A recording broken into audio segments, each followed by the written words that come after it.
Welcome to Driven, the Unscripted Success Podcast, with your hosts, Mike Manino and Nariman Hamden, bringing you insights and stories on achieving personal, professional, and financial success. Hi, everybody, and welcome to Driven Unscripted Success Podcast. Today on the podcast, we're going to be interviewing professionals who share their experience with you, the audience, on how they got to where they're at today. And zooming from the beautiful island of, this is Wrightsville Beach. Wrightsville Beach, North Carolina. Yes. And this is Lee Norwood. How you doing, young lady? I'm good. The hurricane's whipping up some stuff out there, so it's kind of a fun time to live at the beach. No swimming allowed right now. I love a good hurricane. Nice. I don't. I was living in Florida, and then Hurricane Helene flooded my house. Oh. Yeah. And we build and flip and do multifamily. So I'm like, oh my God, I need somebody to fix this. Oh, I'm the guy for it. And we fixed it up. And then we had to move out. My wife said, I'm not moving back in there. I'm going to South Carolina. And we're in Columbia, South Carolina. Love it. Absolutely love it. Love the Carolinas, man. How long you been here? I am officially just over a year old permanent house here, but I spend half my time in Maryland where I started my business and half my time down here. But I mean, I get to go from Annapolis, Maryland to Wilmington. It's awesome. Two great towns. Fun to live 2.0. I really agree with that point. I know Wilmington well.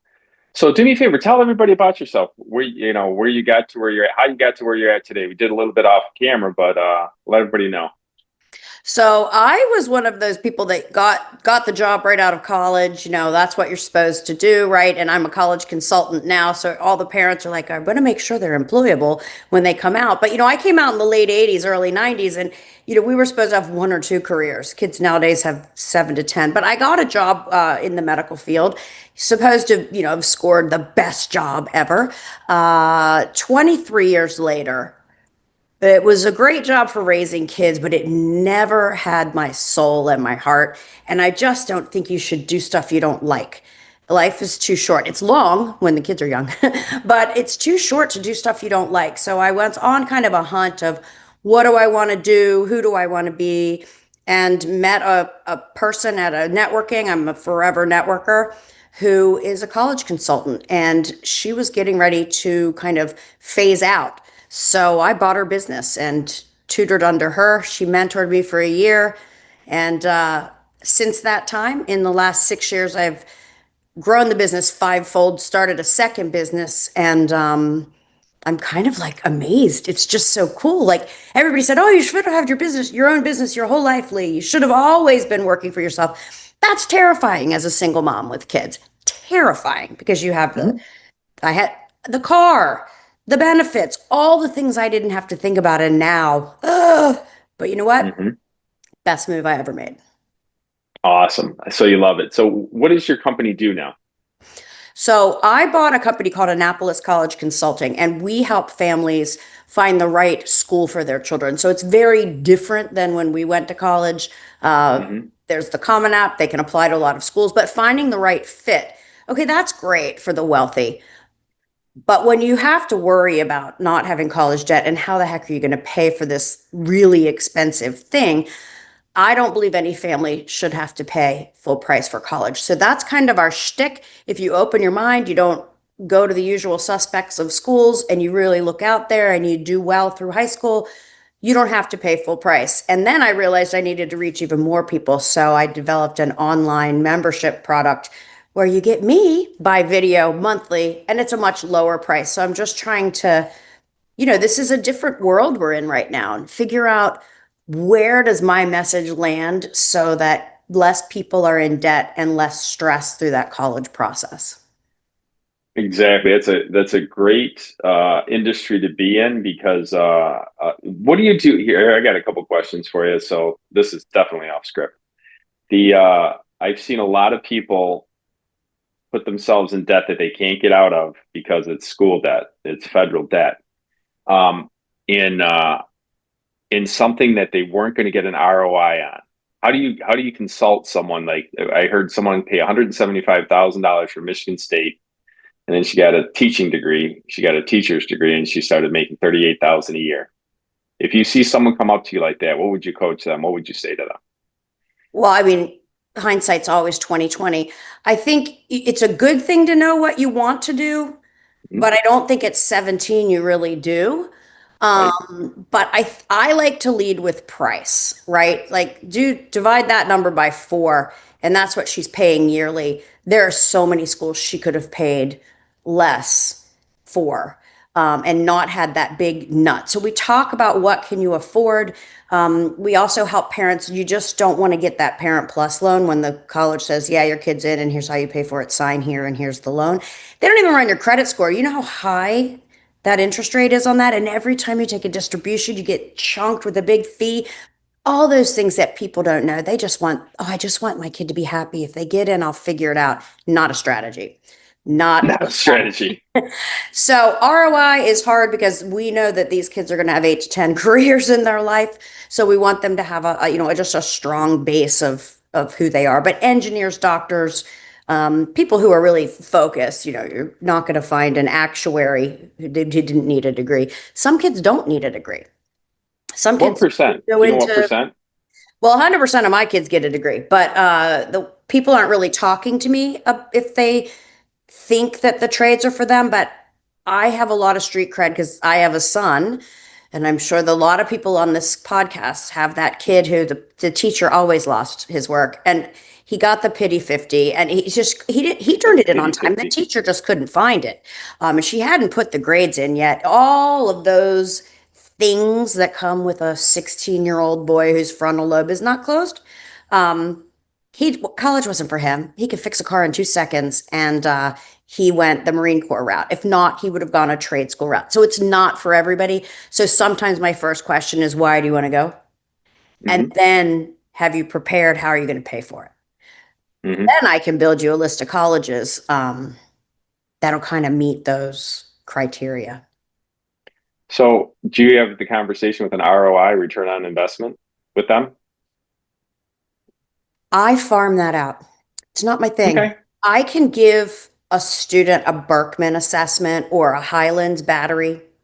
It will tell them what their natural tendencies are, where their natural strengths are, then kind of look at, well, what then long-term careers could you be in, and then which majors get you to that location. So I hire somebody out to do that level of understanding who that kid is. Then they bring that assessment to me, and we move forward from there, because some kids just don't know what they want to be. Most kids really don't know. No, I figured it out when I was 50. You don't look 50, eh? Yeah. And it's a good time to do it. Yeah. So talking about risk, talking about risk and assessments, when you take risk, when you roll the dice, what's really worked out for you?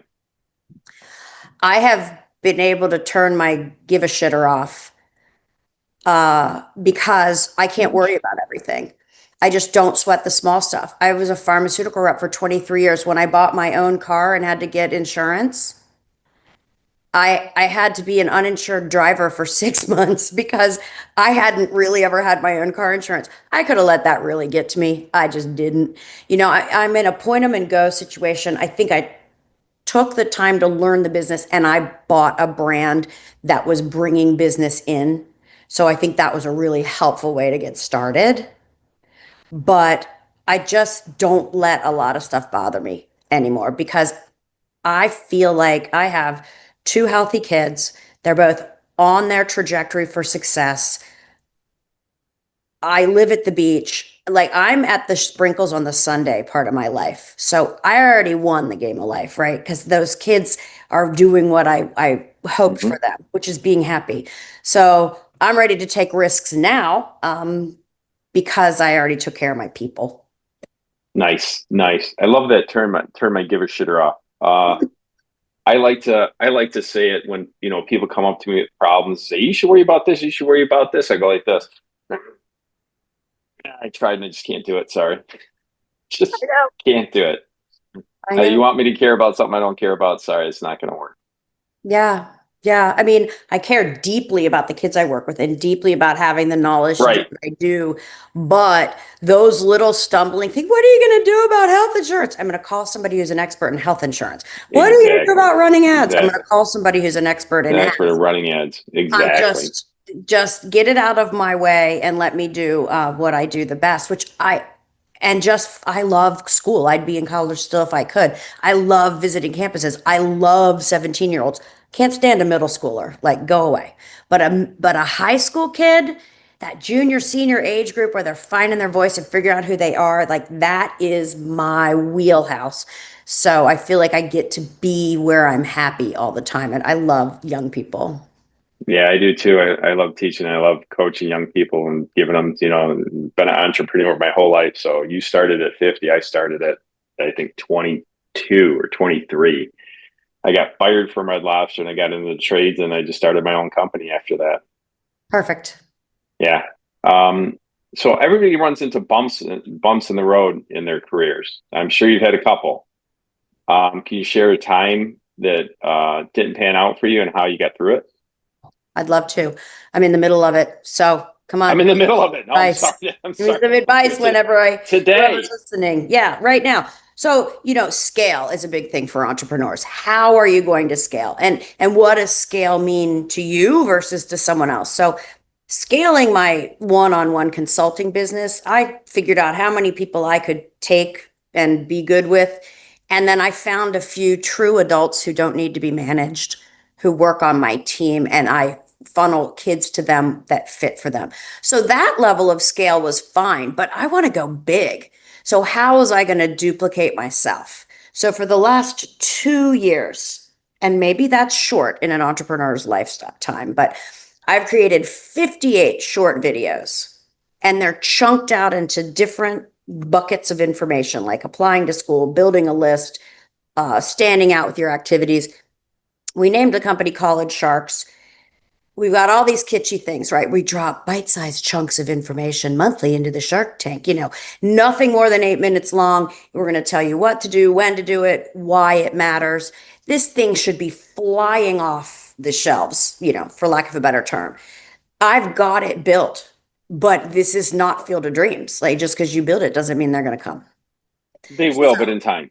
I am like, time is a factor that you have to apply for in the business model. Like everybody says, we're going to scale, and it's okay to have aggressive goals. It's okay, but it's okay not to meet your goals every time. Yeah. I mean, we've changed the name one time, changed the logo. I've re-recorded so many times because I'm done is better than perfect. My business partner is perfect or it's not done. So we had to figure out a way to meet in the middle there. So our videos aren't perfect, but I refuse to become like AI. I still think I'm in a human business and I want kids to hear from a human being. And then, we do these quarterly talks where your family can get on track. I have brand recognition problem. And so how am I going to tell millions of people about my awesome product? So I'm sitting right on that crest right now. Like, how am I going to let all the people know about this really affordable, awesome product without going on Shark Tank? And like I said, I don't know. Selling half your business. Yeah. Mm-hmm. Yeah, because those guys are sharks. They call sharks for a reason. Yeah. I also don't want them to hurt my feelings or make me cry. Yeah. So is it ads? And if it's ads, you need somebody who's really going to do well. We've been misrepresented a few times by third parties. I think that's a huge part of growing pains. I know how to code the back end of an HTML website. I don't want to have that skill set. Right. But I do. So I think you asked me what the roadblocks are. It's just being willing to dive in and learn what you can, learn new things, keep up with software and the industry and stuff. But still, cash flow is a big deal. Mm-hmm. I need to run ads and I need to run enough that you know who I am. Mm-hmm. And that's kind of where we are in that growth piece. And I could stop right now and have a very, very good life. But I refuse to do it. I just want mailbox money. I want to help more people, all that kind of stuff. So Julia Childs did it at 58. I got some time. You do. and you're on a good path. It sounds like you're killing it right now. But the desire to do more is always very important. And a lot of people underestimate that. Like everybody's like, why do you always feel like you're behind? And someone was trying to coach me to say, you should be happy where you're at. No, you're not getting, I'm happy as all outdoors. You're not getting this. But that desire for more is what's fueled me for the last 40 years. 100%. And I'm not gonna get rid of it. People want you to get rid of your superpower, basically. Well, and I think it keeps you younger, honestly. I have a great example, if I can share it, about my dog. Sure. So, this guy, I never asked him how old he was. I call him the farmer. He's definitely in his upper 70s, moving into his 80s. He gets up every morning and he runs a top line hunting dog camp. So here I send my English lab, who just looks way bigger than all the American dogs, who runs like a linebacker and not a sprinter, to him. And he works with 15 dogs a day, and his house is constantly being visited by other hunters or come in just to maybe use his property or shoot off some things the dogs can go and retrieve. And he said to me one day, I just talked to my friend, and he's getting ready to go into one of those multi-level live-in things. Like, as you progressively get sicker, they take more care of you until you end up kind of in a nursing home. And he's like, hey, I can't do that. And I said, well, farmer, you're not going to have to, because you're not ending your life. You are getting up and doing something and growing and moving every single day. It keeps you younger. He's not going to close down or retire. They're going to find him in the middle of the field one day. But the farmer, that drive to just keep going. Sure, he has a gator he drives around with now instead of walking to reload stuff. But he's a vibrant person using his brain, and I think we have to do that. I think it's going to be a huge part of keeping us healthy. I want to go out like that. I don't want to, what do they say, better to burn out than fade away? Better to burn out than fade away. That is 100% true. Don't know how I'm going to go out, but I'm going to go out fighting, that's for sure. Yep. Got a leadership question for you. Leading a team is challenging. What is your leadership style, and can you give us an example on how it helps through tough times? So in order to scale, I personally believe you need to have a duplicatable process. And if you're going to brand it and put it under your name, it kind of has to have your style. So in my software, I have a very duplicatable process. When I brought people on, I hire 1099 people, and I don't really want to manage anybody. It's like herding cats. I've found consummate professionals who are very, very good at what they do. And I just showed them my blueprint and said, this is how, we're going to load the students in. These are the steps that we're all going to take. Because if tomorrow you go to the Piggly Wiggly and win the lottery and leave me, I have to be able to pick that kid up where you left them. So if we're all moving through the same process, but with our own personalities, our own style, we all do it differently. But I have a duplicatable process, and that is the branding of Annapolis College Consulting. Like, if you work with us, that's how it is. So I think also having adults who aren't needy on my team, they're professionals. They know exactly what we're doing. So we get together every other month and have a chat to see how it is. I'm pretty much the rainmaker, and then just dole the clients out to them as to who matches with who. But I don't have those challenges. Good. Yeah. That's good. That's good. That's nice. You got to put the right person in the right spot. Yeah. And they're willing to, we all had to learn a little bit, this new software and all that stuff. But I also pay them really well. That's the key. You get good people if you pay them correctly. I pay them really. They can't get a split like I give them, and I can't get that level of just devotion and doing it our way when it's one of our clients. Yeah, it's worth it every time. When you think back, is there any moment that you said really changed the game for you? When I raised my prices and knew I was worth it. Ooh, elaborate. I had imposter syndrome. I rolled into a business as a salesperson that is absolutely full of ex-teachers, ex-counselors, these people who are just embedded in this school system.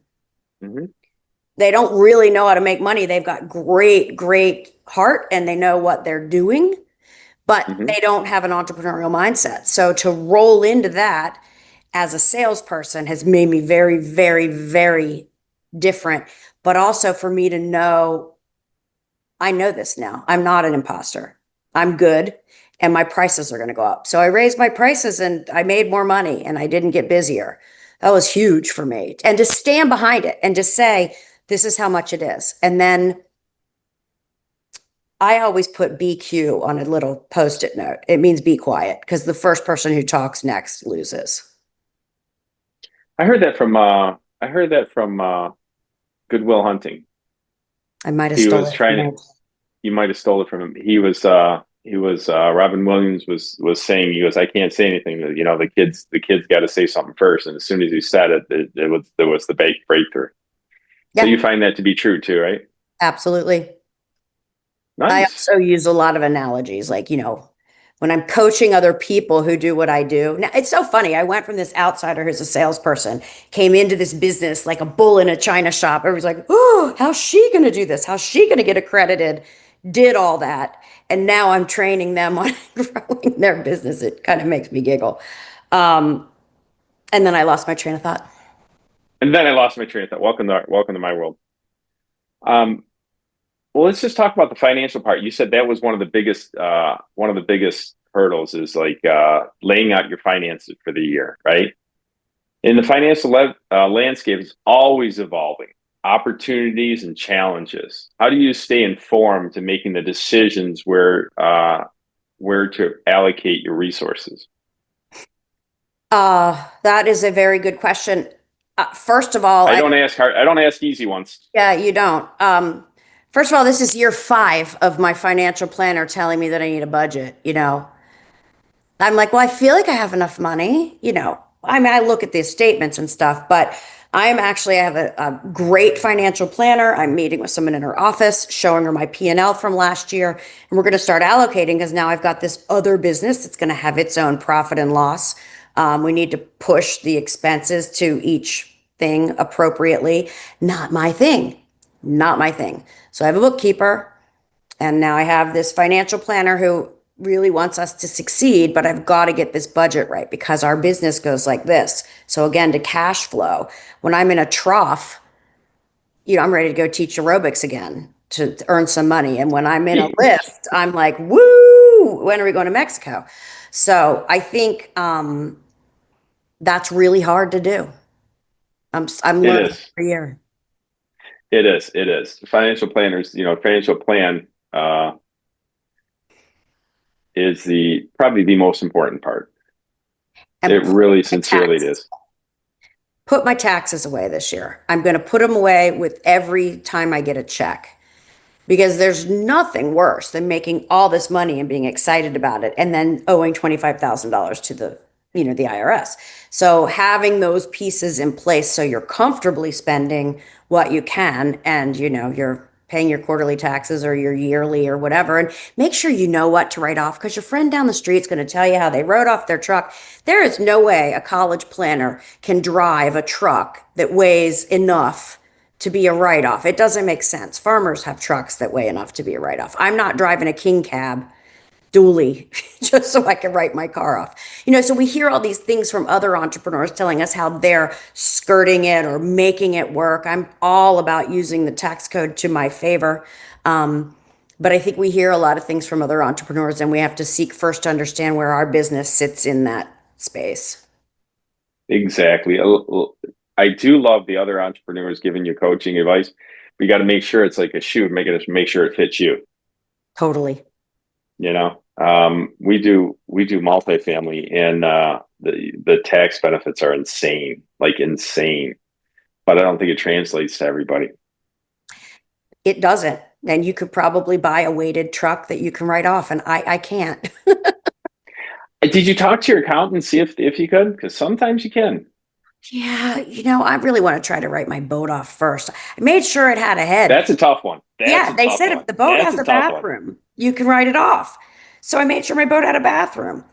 I don't want to drive something that big, but Yeah, I think just that financial planning piece should be right in the front of everything we do, right back to what I do for a living with college planning. Don't tell me if she gets into Harvard, if she gets into Tulane, you're going to figure out how to pay for it because That's first. $90,000 a year?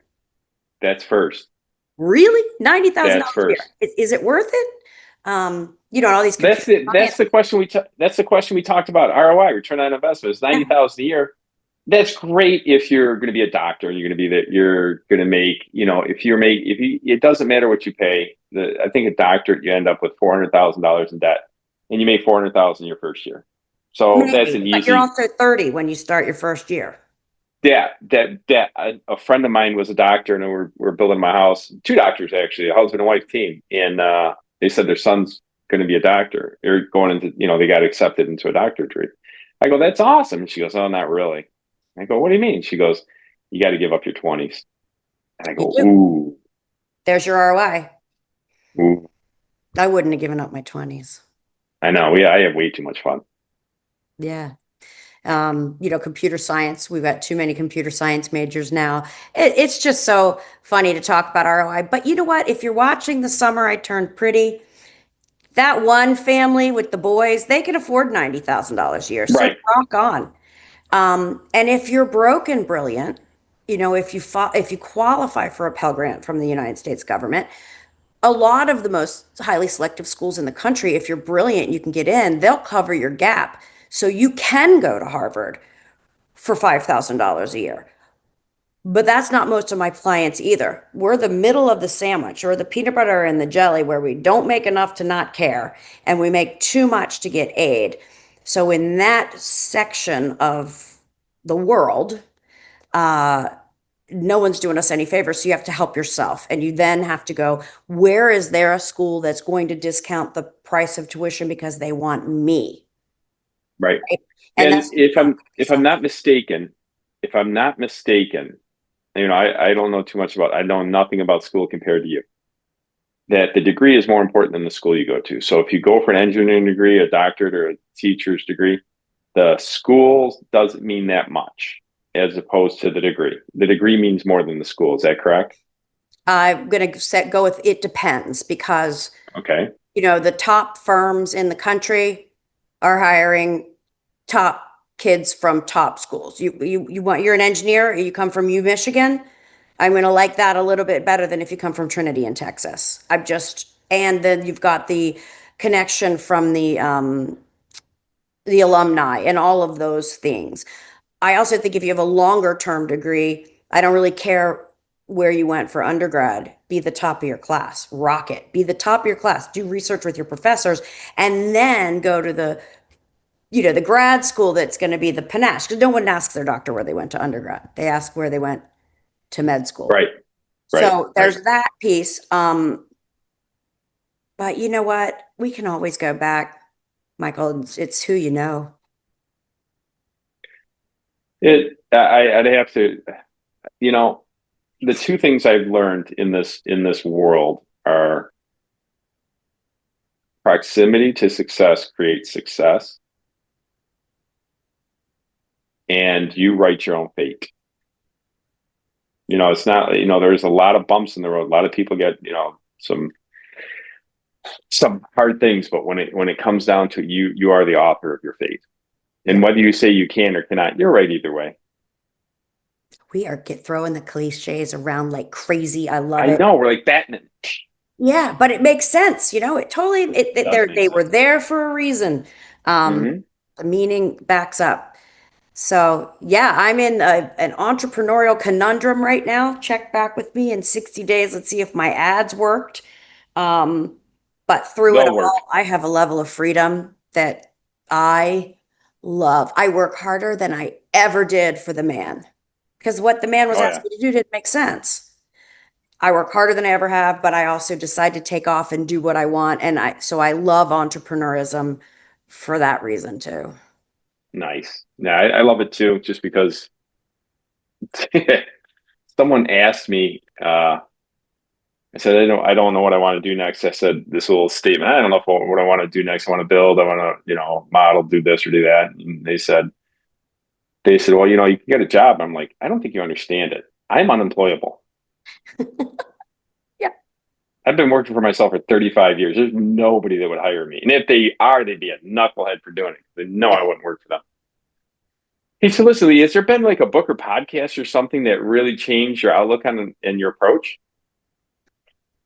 Well, I love Gary Vaynerchuk. I don't know Oh, if yeah. I mean, he's my man. He's who I've been following. Everything he tells me to do. When TikTok was called Musically, I was on it. Like, I think he's some sort of savant. So I like those podcasts. I listen to some podcasts because I think they'll help my kids. The Moth is a great podcast. It's short stories. So these people have to get up at a mic and do a story slam. It's like writing a short story. You got to get my interest, take it to a peak, and end it with me wanting more. That's the hardest thing to do. So I love listening to The Moth because it helps me help my kids. And then I want to be Mel Robbins when I grow up. And I really, if she would just have me on her podcast, College Sharks would kick major butt across the country, because other people who do what I do are boring. They come from a different background than I do. I mean, my logo is a shark. It's not a girl or a boy or a religion or anything. It's, just there. So I always have my stuff with AI in the voice of Mel Robbins. So I like her podcast too. So those three are mine. Nice. I like it. So if you got any nuggets of advice that you give somebody wanting to follow you in your footsteps? Well, if you want to do what I do, you just want to go find a mentor. There are two big associations that most of us are members of, IECA and HECA, Higher Education Consultants Association. You can also go to UC Berkeley and get a degree or a certificate in college consulting. But what you can't teach someone is motivation or personality. So you got to make sure you have both of those. It is a hard business to start. It's a lot of word of mouth with this one-on-one, and you're working for, a lot of money. So the parents expect a lot from you. So if you want to follow in my footsteps, that's how I would do. I would learn the business first. But if you want just my overall advice, I just gave this to my daughter, who went from a big grinding job in New York, like grind, but she's young enough that she can do it. She can work those hours, to a job where she's going to grind just as hard, really doesn't know quite what's going on yet. And I said what Richard Branson says: say yes and figure it out. You're smart. Say yes and figure it out, because you have what's uncoachable. You've got speed, right? You've got desire. You've got grit. You've got tenacity. Like, you can't teach those things, which is why fast guys all make the first cut in baseball practice, in baseball tryouts. So that's the one thing you can't teach. So yeah, say yes and figure it out. I love that. I love it. Say yes and figure it out. That might even be the name of this podcast. Hey, listen, if anybody wants to dive deeper with you and connect with you, how would they do that? And what's the best place to go to? So the best place to reach me is just Lee, Lee, at collegesharks.com. My business is AnnapolisCollegeConsulting.com. Make sure you spell it right. Make sure. Or collegesharks.com. But we give 30-minute talks. I used to call them family planning sessions. It didn't quite sound right. So it's family college planning sessions. Right. We'll meet with you for 30 minutes and just even tell you if a gap year is what you need. And that's free, because we just want everybody kind of to lower their stress. It's already a stressful time for kids, and move forward. So I'd love to talk to anybody. And if anybody's listening and they do ads really well, I need an ad guy. There you go. Please contact her. Thank you very much for your time today. And I know we were badminton the sayings, but they're true. There's a reason they've been sayings for 30, 40, 50, 100 years, is because they work. You know what I mean? Well, listen, if anybody would like to contact Lee, please do. She's absolutely awesome. Anybody got somebody in school, you got a free consultation ready to go. Lee, thank you very much for being on the podcast. We really do appreciate your time. Thanks so much for having me. Thanks for listening to Driven, the Unscripted Success Podcast. Want to share your story? Apply to be a guest at drivensuccesspodcast.com/guest.